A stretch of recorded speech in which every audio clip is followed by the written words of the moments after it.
এই গল্পটি সম্পূর্ণরূপে কাল্পনিক ঘটনা নির্ভর, যা শুধুমাত্র বিনোদনের জন্য নির্মিত। গল্পে শোনানো সমস্ত চরিত্র, চরিত্রের নাম, স্থান, ঘটনা সম্পূর্ণ কাল্পনিক এবং কোনো জীবিত বা মৃত ব্যক্তি, ঘটনা বা স্থানের সঙ্গে সাদৃশ্য থাকলে তা নেহাতি কাকতালীয়। গল্পের খাতিরে কোনো কোনো চরিত্র ধূমপান বা মদ্যপান করলেও ফিভার 104 FM ধূমপান এবং মদ্যপানকে সায় দেয় না। এটি স্বাস্থ্যের পক্ষে ক্ষতিকারক, এতে ক্যান্সার হয়। গভীর রাতের গোপন কথা, গভীর রাতের গোপন কথা, গভীর রাতের গোপন কথা, গভীর রাতে। গভীর রাতের গোপন কথায় আমাদের আজকের গল্প লোডশেডিং। গল্পটি শেষ অবধি কিন্তু অবশ্যই শোনো। তার আগে বলো তো, তুমি কি আমাদের চ্যানেল সাবস্ক্রাইব করেছো? যদি না করে থাকো তাহলে অবশ্যই সাবস্ক্রাইব করো আমাদের চ্যানেল বাংলা ফিভার। নমস্কার, আমি একজন লেখক, তবে মা বাবা বলে আঁতেল। ওই চোখে চশমা, পরনে কুর্তা, পাশে ঝোলা জিন্সের ব্যাগ আর পায়ে কিটো জুতো। তবে এই ছাপোষা কলেজ পড়ুয়া আঁতেলের একটা অদ্ভুত চমৎকারী শক্তি আছে। না না না, আমার লেখায় সরকার ওঠানামা করে না। আসলে আমার লেখা শুধু কলমের কথায় শেষ হয় না, জীবনের সাথে ওটা অজানাভাবে মিলে যায়। যেমন যদি আমি লিখি কোনো এক বৈশাখী বৃষ্টির কথা, তাহলে খুব অল্প হলেও কলকাতার আকাশে মেঘ জমে উঠবেই। যদি লিখি বিরহের ব্যথা, তাহলে সেটা আমার জীবনেও একই রকম ছবি আঁকবে। এইটুকুই আমার চমৎকার। অবশ্য চমৎকার কিনা জানি না, হয়তো পুরোটাই কাকতালীয় একটা ব্যাপার। এখন তো আর শীত, গ্রীষ্ম, বর্ষা ঠিক নেই, এখন সবই মিলেমিশে ওই গ্রীষ্মীর্ষন্ত, মানে ওই গ্রীষ্ম, বর্ষা, শীত, বসন্ত সব একসাথে। ওই কিরকম একটা নাতিশীতোষ্ণ ব্যাপার। ও, শব্দটা জানেন না বুঝি? চাপ নেই, আমিও জানতাম না। চন্দ্রবিন্দুর নতুন গান বেরিয়েছে না, ওখানেই শুনলাম নাতিশীতোষ্ণ, মানে না অতি শীত না অতি উষ্ণ, মিলেমিশে নাতিশীতোষ্ণ। দেখেছেন, এই আমার স্বভাব। মানে একটু ভারী কিছু শুনলাম কি শুনলাম না, ব্যাস ঝেপে দিলাম। যাকে, আমি গল্প লিখি কলেজ স্ট্রিটের এক দোকানে। ওখানে টাইপরাইটারও আছে। এখন তো আবার সব কিছু টাইপ করতে হয়, তবে ওই কিবোর্ড দেখে ওই বানান টাইপ করা আমার দ্বারা জাস্ট হয় না, আমি পারি না।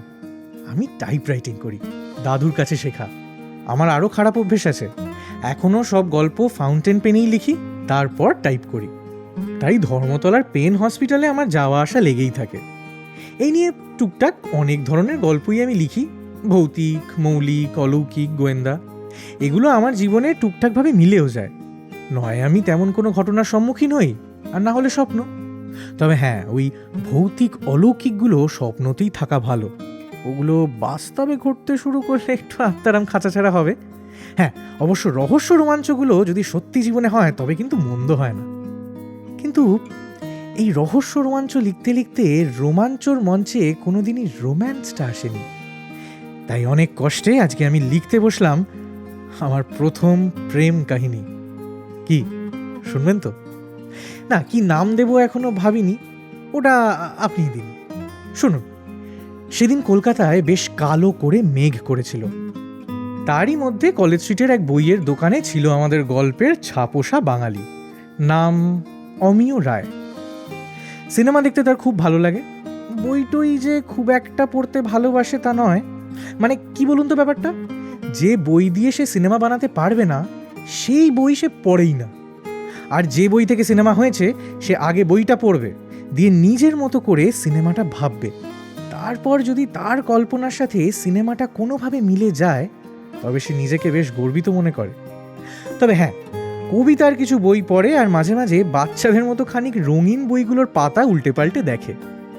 সিনেমা বানানোর 16 আনা ইচ্ছা, কিন্তু ওই হাতের ডিলেমা, ওই করব করছি কিন্তু করতে পারছি না। সেই দিনই কলেজ স্ট্রিটে হঠাৎ অনেক বছর পর লোডশেডিং হলো। অমিয় সেই রাতেই ওই বইয়ের দোকানে বসে রঙিন বইয়ের পাতা উল্টে পাল্টে দেখছিল। একটা বই নিয়ে বসেছে, বইটার নাম ধরুন রংধনু। তবে এটা বাচ্চাদের রঙিন চটি বই নয় কিন্তু, সেটা রামধনুর 7টি রঙের মতো ভালোবাসার 7টি স্তর নিয়ে লেখা একটি বই।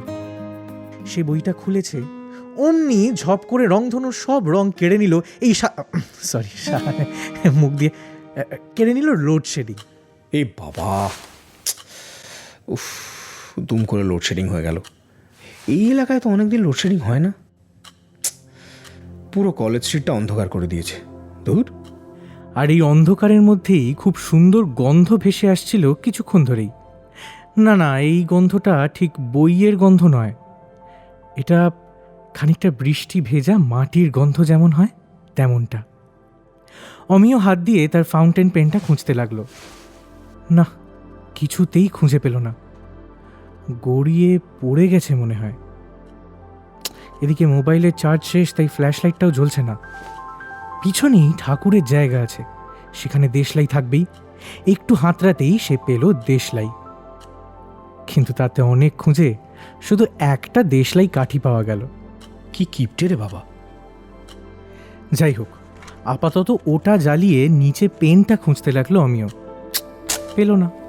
উঠতে গিয়ে দেখলো ঠিক সে যে বইটা পড়ছিল সেই একই বই পাশে আর একটা রাখা। একটু উৎসাহিত হই যেই দেশলাই কাঠিটা ওপরের দিকে নিয়ে গিয়ে দেখতে গেল, অমনি হুশ, নিভে গেল। হঠাৎ করে আবার সবটা অন্ধকার হয়ে গেল, আর অমিয় দেখতেই পেল না সেই বইটা কে পড়ছিল। একটু গলা খাঁকড়িয়ে নিয়ে অমিয় জিজ্ঞেস করলো, আপনি কি রংধনু পড়ছিলেন?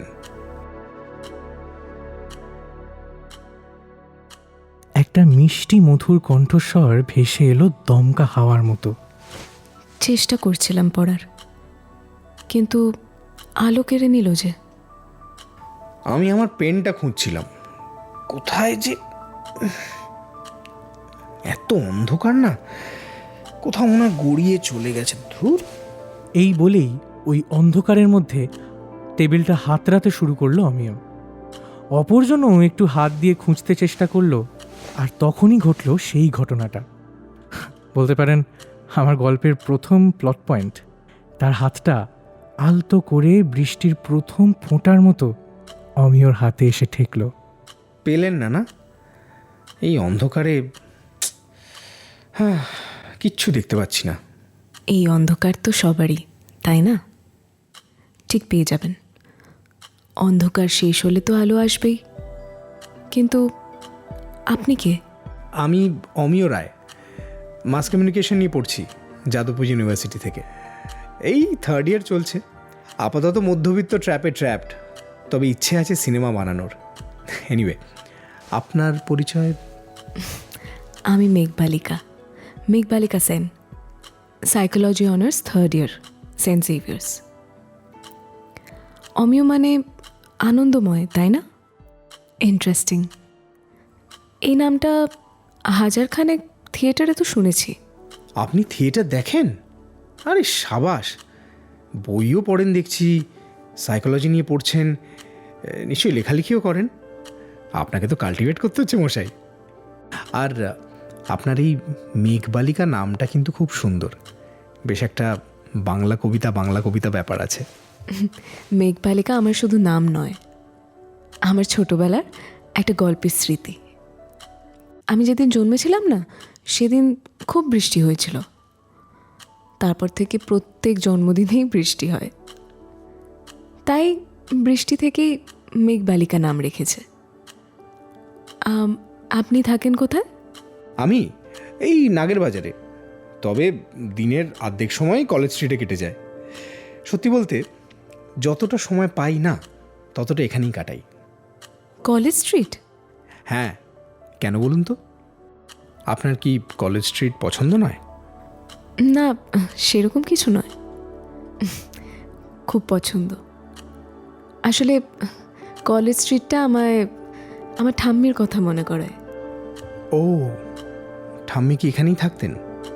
না, প্রেসিডেন্সির ছাত্রী ছিলেন আমার ঠাম্মি। আচ্ছা, ঠাম্মি তো বেশ ইন্টারেস্টিং মনে হচ্ছে। ইন্টারেস্টিং বলে ইন্টারেস্টিং, রীতিমতো হ্যাপেনিং ছিলেন। রাজনীতি করতেন?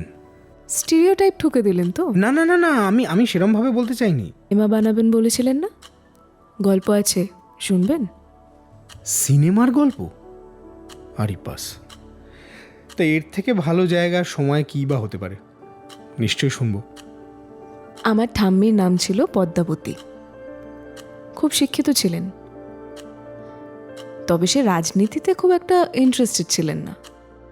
ঠাম্মির বয়ফ্রেন্ড বিপ্লবী ছিল, নকশাল, একসাথেই পড়তো। দাঁড়ান, লেট মি গেস। তারপর পুলিশের তাড়া খেয়ে লুকিয়েছিল, দেন ধরা পড়ে জেলে চলে গেল, তাই তো? Same old wine in a new bottle. আপনাদের সমস্যাটা কোথায় জানেন তো? প্রথমেই অডিয়েন্সকে সবচেয়ে বোকা মনে করা। আপনারাই সুপিরিয়র, তাই না? এমন হাবভাব করছেন যেন আপনি ছাড়া পৃথিবীতে আর কারোর মাথায় বুদ্ধি নেই। এখানেই আপনারা হেরে যান, জানেন তো? গল্পকথক বলেন তো নিজেকে। গল্প প্রেডিক্ট না করে একটু শুনতে শিখুন, পৃথিবীটাকে একটু হলেও অন্যভাবে খুঁজে পাবেন। শুনুন, সিনেমার মূল উদ্দেশ্যটাই হলো দর্শকের কাছে গল্প পৌঁছানো। মাথার উপর দিয়ে কটা প্লেন উড়িয়ে দিলে সিনেমা হয় না। সে তো সত্যজিৎ রায় বলেই দিয়েছেন, India has a fairly backward audience. ও, তাহলে আপনি পথের পাঁচালীর দর্শক ছিলেন না বলছেন? অপু সংসার দেখে চোখে একটুও জল আসেনি না? তাহলে তো আপনি আর কাজলের বন্ধু হয়ে উঠতে পারলেন না মশাই, বাবাই হয়ে গেলেন। মানিকদার গল্প আপনার মন অবধি পৌঁছয়নি বলছেন তাহলে, তাই তো? এমা না না, আমি কি তা বললাম নাকি? আমি তো শুধু because if you are a part of Satyajit Ray's audience, তাহলে তো আপনিও ফেয়ারলি ব্যাকওয়ার্ড অডিয়েন্স, তাছাড়া তো কিছু নয়। এভাবে সত্যিই ভাবিনি কোনো দিন। আপনি খুব ভালো সাইকিয়াট্রিস্ট হবেন। সাইকিয়াট্রিস্ট নয়, সাইকোলজিস্ট। আচ্ছা ঠিক আছে, এবার গল্পে ফিরি।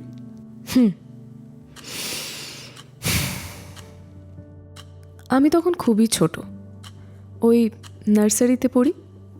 বাবা নতুন চাকরি পেল, বড় পোস্টে। আমরা কলেজ স্ট্রিটের পাশে এই কলাবাগানের গলিতে ওখানেই থাকতাম। আমার দাদু মারা যাওয়ার আগে সব ভাইরা এসে গোপনে বাড়ি লিখিয়ে নিয়েছিল। অনেক কেস কাছারি করা সত্ত্বেও কিছুই লাভ হলো না।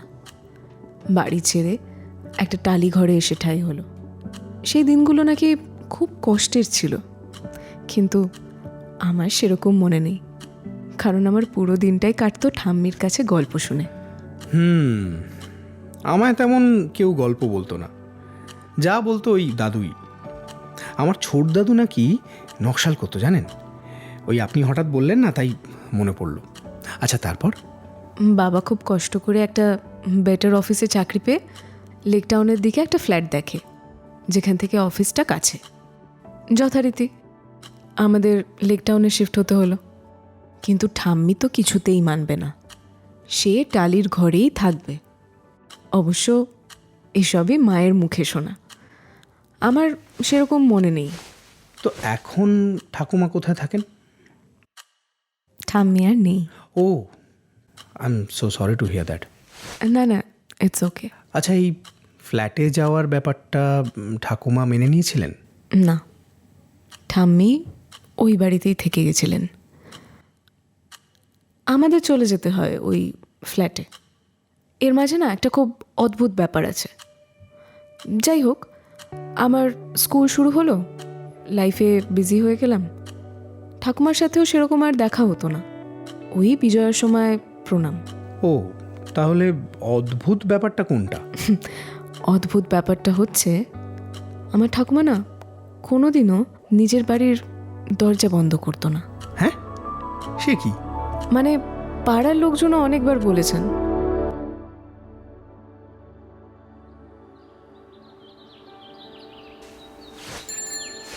মাসিমা, কাগজটা। আয় আয় দে বাবা, দিয়ে যা। আরে দিনকাল ভালো নয় গো, বুঝতে পারছো না? দরজাটা বন্ধ করে রাখো, কখন কি হয়ে যায়। বাড়িতে তো তুমি ছাড়া কেউ নেই। বাড়িতেও তো আমি ছাড়া কিছুই নেই, আর যার কিছুই নেই তার আবার কি চুরি হবে? পাগল টাগল হয়ে গেছে মাসিমাটা। হ্যাঁ, খুবই ন্যাচারাল রিয়াকশন। তারপর তো লকডাউন হলো।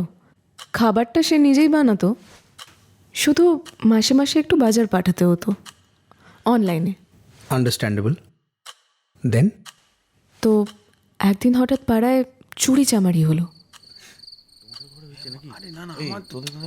আমি শুনছিলাম না, আরে পল্টুর বাড়িতে, হ্যাঁ বাড়ি সাংঘাতিক ব্যাপার।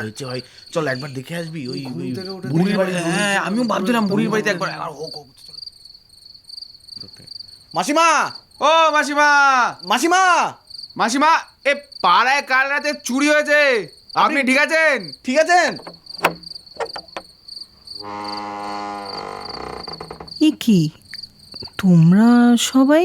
আরে মাসিমা, কাল রাতে তো বাপ্পা, শম্পু, বেটেদার বাড়িতে চুরি হয়ে গেছে গো। আমাদের বাড়ির জানলাও বেঁকানো দেখছি, আপনার তো দরজাটাও পুরো খোলা। না তো, আমার বাড়ি থেকে তো কিছু চুরি যায়নি বাবু, আমি তো সেরম কিছু বুঝতে পারিনি।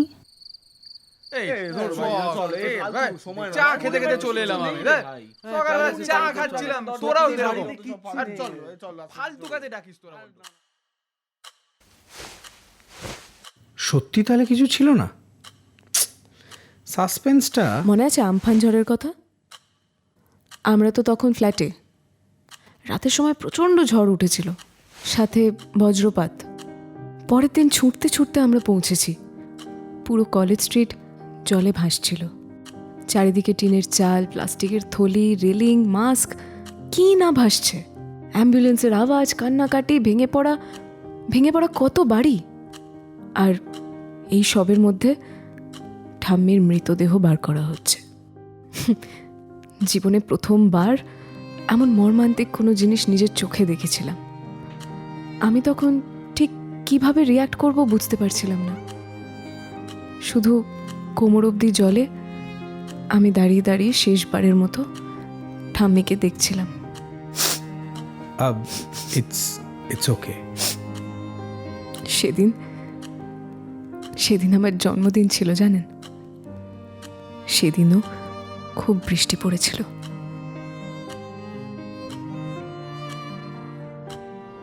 ওই টালির বাড়িটা থেকে শুধু একটাই জিনিস পাওয়া গেছিল, একটা শাড়িতে মোড়া স্টিলের বক্স, তার মধ্যে কয়েকটা ভাঙা চুড়ি, পুরুষের গামছা, কটা লাইন লেখা আর একটা চিঠি।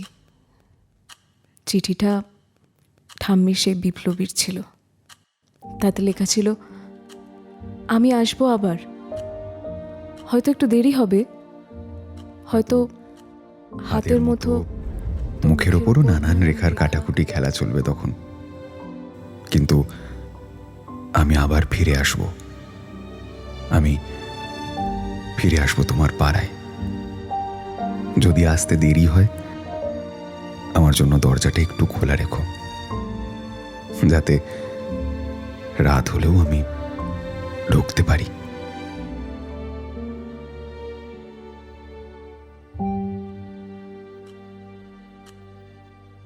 এনিওয়েজ, তো কেমন লাগলো গল্প? আমার দাদুর মুখে শোনা, জানেন, আমার ছোট দাদু বললাম না নকশাল করতো, তো সে একদিন মেলায় গেছিল। আগে 10 দিন টানা মেলা বসতো। তখন কলেজের নতুন বন্ধুদের সাথে ওই আর কি। তো ওখানে একটা মেয়ে ছিল, ছোট দাদুর খুব পছন্দ হয়েছিল। বন্ধুদের থ্রু দিয়ে আলাপ, তাই বেশি কথা খুব একটা হতো না, তবে মেলায় রোজ দেখা হতো। সে যতই তুমি বিপ্লবী হও না কেন, ভেতো বাঙালি গিয়ে মুখ থুবড়ে পড়বেই। এরমভাবে 9 দিন গেল টানা, শুধু দেখা পেত। ভাবলো 10 নম্বর দিনে পাক্কা বলবে। মনটাকে শক্ত করে এগিয়ে গেল, কিন্তু দাদু তো আমারই, কপালে নেই। সেই দিনই মেয়েটি আসেনি। মেলায় অনেক খুঁজেছিল, পায়নি। তখন নাকি কিছু লাইন লিখেছিল, বলেছিল সেটাই শোনাবে তার প্রিয়তমাকে। তারপর পুলিশে তাড়া খেয়েছিল একদিন, কোনোভাবে পালিয়ে গিয়ে উঠেছিল তখনকার এক বন্ধুর বাড়ির ওপরের ঘরে। ওই যে বলে না, we meet people we are looking for at the most unexpected hour. ঠিক তাই হলো, দেখা হলো তার সাথে। পুলিশ এদিকে বাড়ির মধ্যে ঢুকে পড়েছিল। দরজা খোল, ভেতরে আমি যদি আসি না, এটি ধরে বার করে নিয়ে আসবো। শোনো শোনো শোনো শোনো শোনো, এগুলো ধরো, এখানে কিছু টাকা পয়সা আছে আর আর একটা শাড়িতে মোড়া স্টিলের বাক্স দিয়েছিল দাদুকে। কি হয়েছে? পুলিশ কেন তোমায় ধরতে চাইছে? বলো, বলছো না কেন কিছু? পুলিশ তোমায় কেন ধরতে চাইছে? বলছি বলছি এখন এখন এখন কিছু বলার সময় নেই। আমি সব বলবো। তবে পদ্মাবতী, যাওয়ার আগে তোমার জন্য একটা জিনিস আছে, শুনবে? এই দাঁড়া, থাম, গুলি মেরে দেব, নি ক্যাপটা উড়িয়ে দেব কিন্তু আমি। এই এই রাইফেলটা লোড করতো। এক যে ছিল মেয়ে, যার নাম ছিল ভালোবাসা। হারায় হারায় রে, কোথায় রে তোর বাসা? ওই আকাশে খোলা বাতাসে তোর কথা ভাসে আমার নিঃশ্বাসে। দেখা হবে আবার ওপার শেষে। কোথায় জানিস? ভুল ঠিকের ত্রিসীমানা এসে।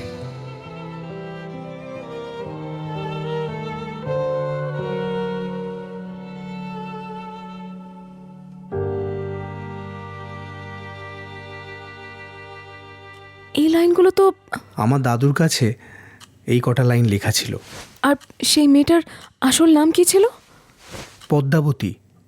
কি? আমার ঠাম্মি? আর আমার ছোট দাদুর নাম বিপ্লব। চিঠিতে ছিল। মেঘবালিকা, শুভ জন্মদিন। হ্যাঁ, আপনি কি করে, মানে? মানছি আমি quote and quote backward audience, মানছি আমার লিসনিং স্কিলস 0, তবে সিনেমা দেখতে দেখতে একটা সিক্স সেন্স তো কাজ করে। তুমি ঠাকুমার কথা ভেবেই কলেজ স্ট্রিট এসেছো তো? আপনাকে তো কাল্টিভেট করতে হচ্ছে মশাই। বাহ, নেডুদা থেকে ফেলুদায় যাচ্ছেন। আচ্ছা, ইফ ইউ ডোন্ট মাইন্ড, একটা কথা জিজ্ঞেস করতে পারি? করুন। আপনি ওই দিনের সর্বাধিক সময়টা কেন ইচ্ছা করে কলেজ স্ট্রিটে কাটান? দেখুন, একজন ছাপোষা স্ট্রাগলিং ওই বাংলা সিনেমার পাশে দাঁড়ানো ডিরেক্টরের মধ্যে যা যা গুণাবলী আপনি চান তা সবটাই আমার মধ্যে পাবেন। ঝেড়ে দিলেন তো হেমলক সোসাইটির লাইনটা, তাও ভুল। বাবুমশাই, লফজোं को नहीं लव को समझो। ইস, ফ্লার্ট। না না না, আমি এখানে সিনেমার লাভের কথা বলছি। Just kidding. মা বাবার খুব ইচ্ছে ছিল যে ছেলে ইঞ্জিনিয়ার বা ডাক্তার হবে, যেমন হয় আর কি। আর আমার ওই লজিক্যাল রিজনিংয়ে না মস্তিষ্কটা কোনোদিন কাজ করেনি। সবেতেই দেখতাম শুধু ফর্মুলা ফর্মুলা ফর্মুলা। দূর, আমার বাবাও আগে থিয়েটার করতো জানেন, তারপর সেই ওই 9টা 5টা জেলখানায় জীবনটা চলে গেল। আমার ছোটোবেলা থেকেই সিনেমা বানানোর খুব ইচ্ছে ছিল, ক্রিয়েটিভ ফিল্ডে কাজ করার খুব ইচ্ছে ছিল, কিন্তু সেই এক ডাক্তার বা ইঞ্জিনিয়ার না হলে জীবন বৃথা। কিন্তু কি জানেন, ওই ইঁদুর দৌড়ের চাপে আমি না ঠিক নিঃশ্বাস নিতে পারতাম না। অনেক বুঝিয়েছিলাম, 12 অবধি 1000 চেষ্টা করেছিলাম, কিন্তু কিছুতেই আর কিছু হলো না। তারপর নিজের ইচ্ছেতে একটা পদক্ষেপ নিলাম, আর এখন ওরা কেউ আর আমার সঙ্গে কথা বলে না। থাকি এক ছাদের তলায় ঠিকই, কিন্তু মনে হয় যেন আমাদের মধ্যে 1000 মরুভূমির দূরত্ব। তারপর বলেছিলাম, তোমায় ঠিক প্রমাণ করে দেখাবো আমিও কিছু একটা করতে পারি।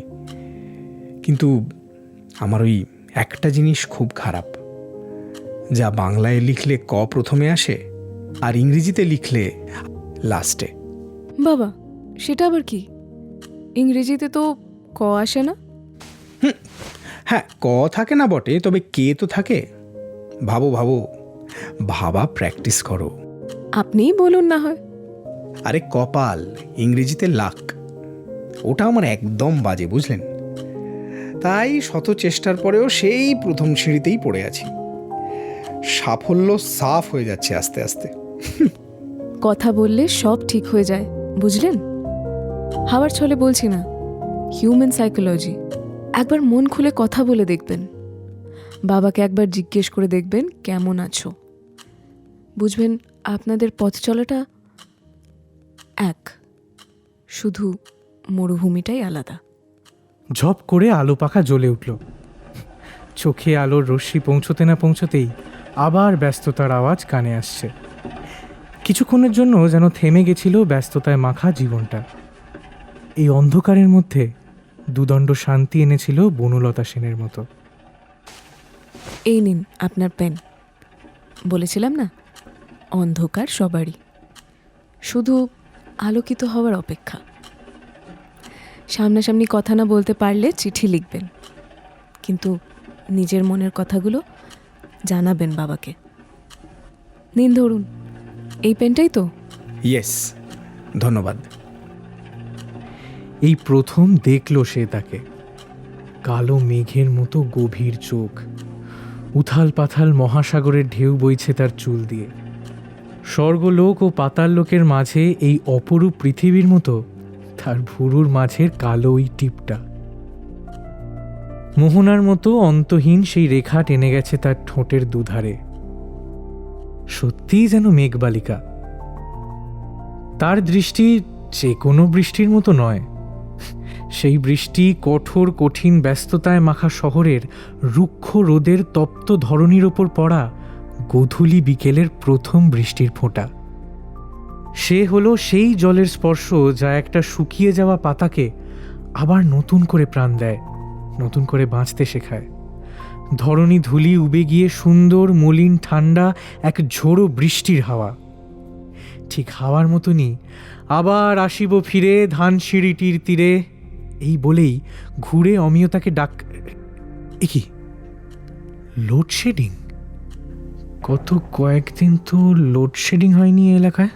উঠে গিয়ে দেখলাম একবার বাইরেটা। এ বাবা, এ তো সত্যিই পুরো কলেজ স্ট্রিটকে অন্ধকার করে দিয়েছে। ধুর, কি সুন্দর অমিয় আর মেঘবালিকার কাহিনীটা এগোচ্ছিল। না না, এইভাবে। আরে পেনটা কোথায় গেল তার মধ্যে? এত এত অন্ধকার না, পেনটা যে তার মধ্যে। এটা কার হাত? কার হাত এসে ঠেকলো আমার হাতে? সেই হাত, সেই পেন। এ কি মেঘবালিকা?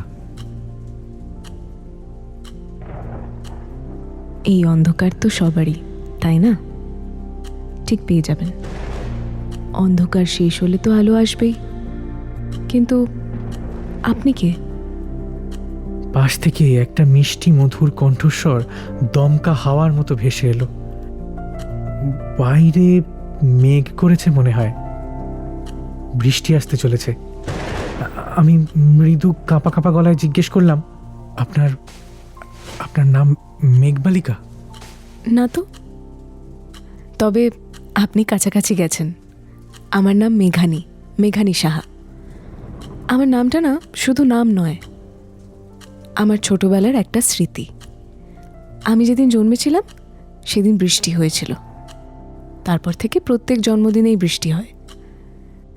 সেই বৃষ্টি থেকেই মেঘের রানী মেঘানী। আপনি কোথায় থাকেন?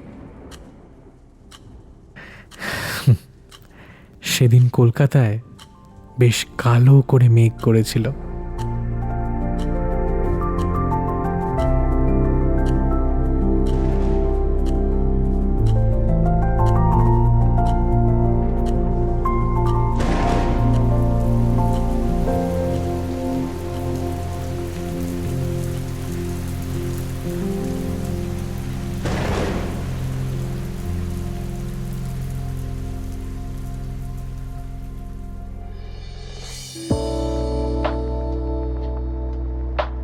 শুনছিলে গভীর রাতের গোপন কথায় আজকের গল্প লোডশেডিং। গল্পটি লিখেছে আর্য। গল্পের কথকের ভূমিকায় চয়ন, অমিয়র ভূমিকায় আরজে সোমক, মেঘবালিকা ও মেঘানীর চরিত্রে ঐন্দ্রিলা, বিপ্লবের চরিত্রে দীপম, ঠাকুমার চরিত্রে ইন্দ্রাণী, পুলিশের চরিত্রে আরজে দেব এবং কোরাসে জ্যোতিষ্মান, দীপম এবং আর্য। গল্পের sound ডিজাইনিংয়ে Jyotishman, visual designing Deepam এবং আরুষা, সমগ্র ভাবনা, পরিকল্পনা এবং পরিচালনায় অরিন্দম।